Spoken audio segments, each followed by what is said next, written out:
el trámite sí es obligatorio. ¿Es o no obligatorio? Porque pues mucha gente quizá lo desconozca, pero se amarran de todo esto que pues se anunció. Y qué mejor que destrabar esta incógnita, esta duda, con los que saben de los temas, y hemos invitado para hablar de esto al contador Rolando Silva, que es integrante de la Comisión Técnica de Seguridad Social del Colegio de Contadores Públicos de México. Y le doy las gracias al contador Rolando Silva que nos tome esta llamada. Rolando, muy buenos días. ¿Qué tal, Mario? Buenos días, un gusto saludarte a ti y a tu auditorio.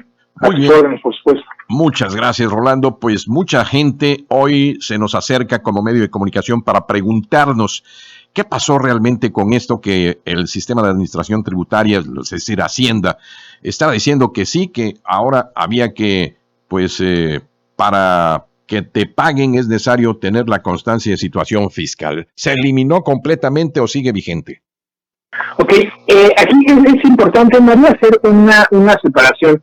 Un tema es la constancia de situación fiscal, que es un trámite que exclusivamente tiene la función de contener información, la misma que teníamos en una cédula, que es lo que estábamos acostumbrados a solicitar y aportar hace algunos años. El famoso Ahora, RFC. Entonces tiene adicional datos de tu domicilio, por ejemplo, de tu domicilio, del régimen fiscal en el que estás. Es exclusivamente esto. Eliminarlo o no eliminarlo sería irrelevante en este punto. Aquí el problema es que para esta nueva versión de facturación, para la emisión de comprobantes digitales, se añadieron datos, se añadió el dato en particular, uno que es el que está causando más problema, que es el código fiscal, el código postal que tiene registrado el SAT. Y como al patrón se le pide ahora, al momento de timbrar la nómina y poderla hacer deducible, que ese dato no solo lo incluya, sino que esté correcto. Y si no es que esté correcto, que sea el que tiene dado de alta el trabajador ante el propio SAT. Y bueno, pues la forma de verificar, ¿no? Y de no correr un riesgo de, pues, perder la deducibilidad de la nómina por un dato erróneo, que sería la consecuencia, pues, es verificando el dato a través de una constancia de situación fiscal. Entonces, más allá de la existencia o no del documento, tiene que ver con un requisito y con la obligación de verificarlo. Que para nada y bajo ninguna circunstancia, Mario, podría tener alguna influencia o habilitar al patrón o darle derecho para restringir el pago de un salario, ¿no? Son cosas totalmente diferentes. Uno es el cumplimiento fiscal del patrón y el otro es un derecho laboral que no se puede soslayar, y menos teniendo como argumento algún tema de esta naturaleza. Es decir, que la nómina, como dicen, es sagrada, ¿no? Esa no se toca. Y esto, pues, que quede muy claro para los patrones que se están amparando en que, pues, no se ha regularizado este trámite para que, pues, eviten el pago oportunamente. ¿Es correcto en ese sentido? Sí, por supuesto. Probablemente podrían tener un tema fiscal de deducción que creo que es mucho menor, Mario, que el problema que se estaría generando de retener un salario, sobre todo uno ya devengado. O sea, una quincena que ya se trabajó, una semana que ya se trabajó, y estar condicionando el pago a un tema de esa naturaleza es un problema laboral mucho más grave que el que podría generar perder la deducibilidad. Y adicional a esto, justo lo que se ha estado publicando, se promovió, es una prórroga para que el patrón incluya estos datos con estas características hasta el siguiente año, hasta el último día de este año, de manera que hoy deberían de estar, pues, los empleadores buscando completar estas bases de datos y verificándolo ya sin el factor prisa, ¿no? Y aunque fuera con el factor prisa y con todo esto, jamás estaría en la obligación de enterar un pago. Parecería que la intención va por quitar este requisito, que, pues bueno, facilitaría las cosas de momento, pero me parece que no es un requisito invasivo o exagerado, y que sí daría cierta certidumbre a temas de evasión fiscal. Muchos de los procesos, ¿no?, fantasmas o de operaciones inexistentes a veces tienen que ver con la nómina, y mientras menos datos se tengan que validar, bueno, pues se hace más fácil este proceso para quien de no pagar hace su su negocio, ¿no? Esto, contador, qué mejor que tú no los despejes. Lo que trata de hacer el gobierno es evitar, como tú decías, manejos turbios con la nómina, y esto es evitar empresas fantasmas con trabajadores que realmente existan y que no sean fantasmas también. Exactamente, me parecería que es la idea de tener una base de datos más ordenada, más confiable y complicarle, ¿no? A quien está simulando que hace un pago, bueno, que tenga que tener los datos, por lo menos los que tiene el SAT en su base de datos, que sí es esa la intención y seguramente abona el problema, y aquí lo que ha señalado la profesión y los contadores es el procedimiento, ¿no? El procedimiento.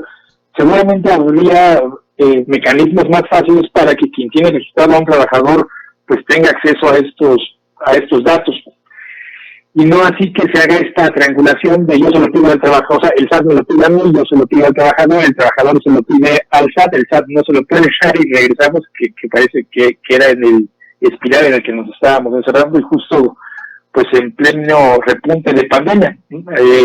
Aquí también aclarar que no es que para obtener una constancia de situación fiscal tuviéramos que ir al SAT. El problema es que los trabajadores en general pues no estamos muy habilitados, no estamos muy empapados en una vida fiscal, y pues difícilmente tenemos una clave, una contraseña, y más difícil aún tenemos una fiel, aunque vale la pena ahora pues señala que si ya contamos con estos elementos, pues empezar a empaparnos en esa vida fiscal y acostumbrarnos, bueno, a presentar declaraciones, que es una buena oportunidad, y más bien es la única oportunidad de incluir las deducciones, y entonces pues de pagar un impuesto que sea más cercano al que debería de pagar, y con eso también se contribuye, ¿no? A evitar evasión fiscales de todos estos proveedores que pues están acostumbrados a generar un cheque de IVA, a no generarlo y no tener una consecuencia. Entonces creo que pues, nos vamos introduciendo en una vida fiscal más participativa, pero debe de ser de forma gradual y por ningún motivo debería de repercutir en algún derecho de un trabajador. Esto, si bien es una complicación adicional para los patrones, ¿no? Bien, pues ahí queda.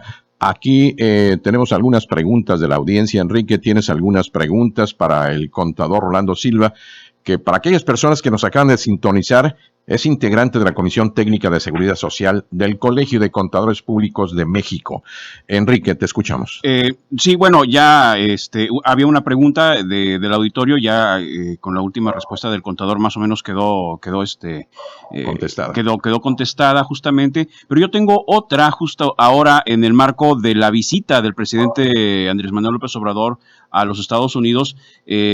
Pues de nueva cuenta se reactivaron varios temas allí pendientes que tienen que ver con el Tratado de Comercio de América del Norte y algunos señalamientos que han hecho algunas cámaras norteamericanas contra empresas mexicanas por algún tipo de contratación no muy clara, aduciendo por allí irregularidades con las leyes laborales y ustedes desde el Colegio de Contadores Públicos de México, en específico el contador Rolando Silva, que tenemos al aire, que es integrante de la Comisión Técnica de Seguridad Social de este colegio, ¿consideran que tienen bases para reclamar eso?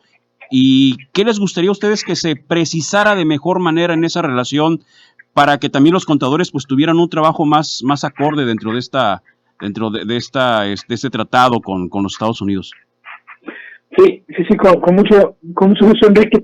Fíjate que estas mesas para dirimir, ¿no?, asuntos laborales que se generan desde el principio, si bien hay en varios, ¿no?, hay en varios aspectos, ¿no?, que tiene que ver con aranceles, cumplimiento ahí, buscar que no se generen esquemas proteccionistas. El tema laboral ha salido a reducir en varias ocasiones. Y yo te podría decir de algunos incidentes, desde incluso el aumento no radical que se dio al salario mínimo en algún momento, en donde pues había contratos colectivos que estaban ligados al salario mínimo, ¿no? Que decían, vamos a aumentar tus prestaciones en la misma proporción que se aumenta el salario mínimo, y de pronto se da un crecimiento exponencial de este indicador y generó algunos problemas, y esto obviamente tiene que ver con implicaciones con nuestros vecinos del norte, temas como alguna aspecto de regresión, ¿no?, en temas como la PTU, que se termina limitando el tema de la vida sindical, del libre acceso al voto, se han estado señalando en varias ocasiones y parecería que ese es el tema, y no es tanto como podría parecer que sea una protección, no que sea una protección de nuestros vecinos hacia los trabajadores en México, sino es más bien un señalamiento de que no estamos jugando con reglas parejas y decir, oye, no podemos competir en temas de manufactura, por ejemplo, porque tú pagas muy poco a los trabajadores, porque tus leyes exigen pues que se pague poco y además de eso no las haces efectivas. Entonces ese ha sido el señalamiento, una mano de obra pues probablemente recargada en alguna suerte de incumplimiento. Son temas al parecer de todos los días, y pues bueno, como profesión organizada no podríamos más que señalar que no son negociables, ¿no? Los derechos de los trabajadores, y que sí o sí habría que estarlos cumpliendo con la prioridad que las propias leyes les dan. Se han tocado varios temas, me parece que ninguno ha llegado a una consecuencia fatal como podría ser, y hemos estado cerca de establecer alguna sanción, algún arancel, alguna restricción, pero yo creo que podemos notar que vamos a paso acelerado, por lo menos en el cumplimiento documental, ¿no?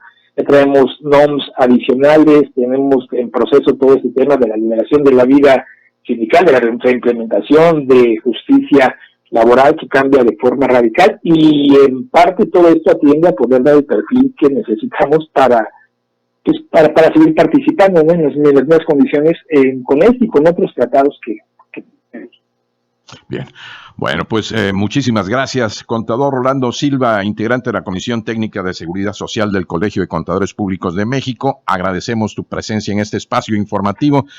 Por ahí se nos fue un poquito el audio al final de tu charla. Discúlpenme, no sé si estamos acá, pero les agradezco, por supuesto, Mario, siempre mucho hablarte, Enrique. De la misma forma, estamos a sus órdenes. Muchísimas gracias. Aquí nos dice una última pregunta de la audiencia y no queremos pasarla por alta. Como contador, ¿qué opinas? ¿Ya benéfica o no? ¿O simplemente pasó como de noche la visita del presidente López Obrador a territorio norteamericano? ¿Nos va a beneficiar o simplemente quedamos igual en cuestiones de mejora económica, porque hay mucho mexicano que está en la Unión Americana y que está mandando recursos a México, que nos sentimos orgullosos muchas veces de que crecieron las remesas, cuando debería ser una pena? Sí, por supuesto, no, ojalá que no fueran remesas sino el Producto Interno Bruto, ¿no? Lo que estamos generando. Parecería que tuviéramos la intención de una agenda de una agenda ambiciosa, en donde por supuesto el tema migratorio y estas posibles legalizaciones o legitimaciones de los trabajos temporales se veían como un buen atractivo. Me quedo con la impresión de que fuimos escuchados amablemente, pero no así fuimos influyentes en ningún sentido. Me parece que se escucharon temas que ya se tenían en la agenda, más bien sería una ratificación como de la idea que tiene el gobierno actual, pues de regularizar esta migración por trabajo, pero sinceramente dudo mucho que vayamos a ver implicaciones o efectos, por lo menos en el corto, de esta visita en específico, ¿no? Es un trabajo arduo y habrá que estar picando piedra, y parecería que lo que se deja ver es un compromiso en donde primero vamos a cumplir con algunos aspectos, no vamos a colaborar con algunos aspectos, y después hablamos, ¿no? de la consecuencia favorable. Creo que no nos hizo mal, pero no veo un avance más allá de ratificar que tenemos que cumplir con algunos temas para poder sentarnos a platicar los que a nosotros nos interesan, que tienen todo que ver en este momento con combustibles y con los migrantes, ¿no? Y con la energía eléctrica, los temas ahí que no del todo no se están dando de acuerdo a lo que se platicó en el tratado comercial. Adicional. Así es. Bueno, pues en síntesis, la respuesta entonces que nos das, y ahora sí, haciendo alusión a un expresidente que tuvimos aquí que acaba de morir, Luis Echeverría, que dijo, esto ni nos beneficia ni nos perjudica, sino todo lo contrario, ¿no? Así fue la visita. Sería una descripción precisa, me parece. Muchísimas gracias, mi querido contador Rolando Silva, y gracias al Colegio de Contadores Públicos de México por siempre brindarnos el apoyo para tener a nuestra audiencia bien informada. Estamos en comunicación, nosotros vamos a la pausa y regresamos con